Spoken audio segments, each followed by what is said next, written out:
सिंध में एक तो जो गैरत के नाम पे वाक़यात हो रहे हैं और हरासमेंट के वाक़यात हो गए और पीपल्स पार्टी जो है ये दावा करती है कि उन्होंने औरतों की भलाई और उनकी बहबूद के लिए बहुत सारे इक़दामात किए हैं। अगर हम ज़िक्र करें कि ये जो उनकी बेनज़ीर इनकम सपोर्ट प्रोग्राम जो है, उनको एक इनकलाबी इक़दाम कहा जाता है। तो आप बताएँ कि जो सिंध हुकूमत जो आपका डिपार्टमेंट है, उसके लिए क्या इक़दामात कर रहे हैं और इस सूरत-ए-हाल को कंट्रोल कैसे किया जाएगा? देखिए, आपका तो सबसे पहले बहुत शुक्रिया। वेरी हार्ट इश्यू जो भी चल रहा है उस पे आप प्रोग्राम करने आई हैं और आप ये सुनना चाहती हैं कि गवर्नमेंट इस पे क्या कर रही है। तो मैं आपको बताती चलूँ कि जो जितने वाक़या हुए हैं उनकी एफआईआरें भी हो चुकी हैं और जो जितने मुजरिम हैं वो जेलों में भी मौजूद हैं। और जैसे आपने बात की ना कि पाकिस्तान पीपल्स पार्टी ने बहुत सारे इक़दाम किए हैं वुमेन के लिए, ख़वातीन के लिए। तो जैसे आपने बेनज़ीर इनकम सपोर्ट का ज़िक्र किया, तो बेनज़ीर इनकम सपोर्ट प्रोग्राम जब लाने का मकसद पता है क्या था?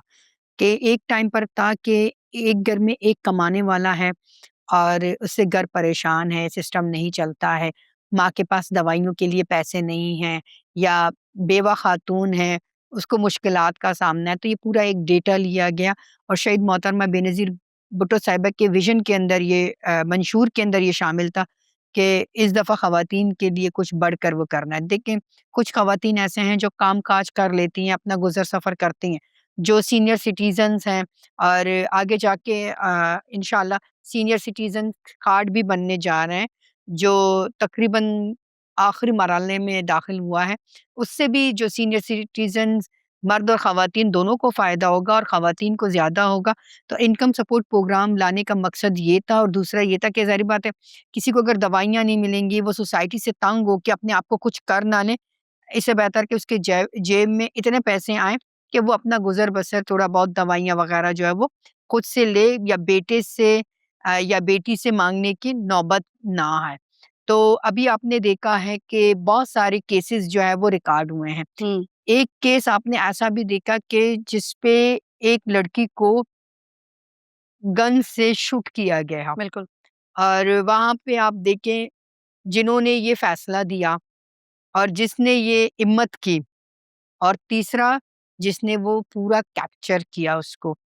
तो मैं समझती हूँ वो सारे मुजरिम हैं और तकरीबन सारे पकड़े गए हैं और इस पे जो है जब हमें पता चला, होम डिपार्टमेंट वालों के पास ये गया, तो फ़ौरी तौर पर जो है उस पे एक्शन हुआ और मुजरिम पकड़े गए और जो उनका घर था उसको भी पूरा मिसमार किया गया, ताकि जहाँ से जुर्म पलता है, बढ़ता है, उसको ही ख़त्म करना चाहिए। और जब ऐसा वाक़या पेश आया तो होम डिपार्टमेंट की तरफ से भी ये था कि कानून को ज़रा जो है वो सख्त करने की ज़रूरत है। और मैं आपको यहाँ पे ये भी बताती चलूँ, हमारे पास एक वाक़या ऐसा भी था और शायद आपने उसकी वीडियो आप लोगों ने भी देखी होगी सोशल मीडिया पे, जो जिस तरह से वो चला कि एक माँ आके कहती है कि मेरे बेटी को मेरे बेटे ने जो कत्ल किया है, इसका मर्डर हुआ है, वो मेरे बेटे ने सही किया है। हुँ, अब आप लोग में जो बेटा अरेस्ट है जिसने मर्डर किया है, माँ रिक्वेस्ट कर रही है कि उस बेटे को छोड़ दो, हुँ, अगर बेटा नहीं मारता तो मैं बेटी को मारती। यानी कि एक तो कहते हैं कि अवेयरनेस जो है वो हमें कैंपेन जो है वो बढ़ाने वो चाहिए बढ़ानी चाहिए। और एक माँ को हमें ये समझाना चाहिए कि बेटी का भी उतना ही हक है जितना बेटे का हक होता यही है। अवेयरनेस की कमी है ना हाँ, हमारे जो अवेयरनेस के देही इलाके देखिए हैं देखिए वहाँ पे। नई इलाकों में हमें जो है ना अवेयरनेस कैंपेन को जो है वो तेज करना चाहिए, क्योंकि हमारे हर डिस्ट्रिक्ट पे जो है हमारे complaint cell and safe houses तकरीबन मौजूद हैं।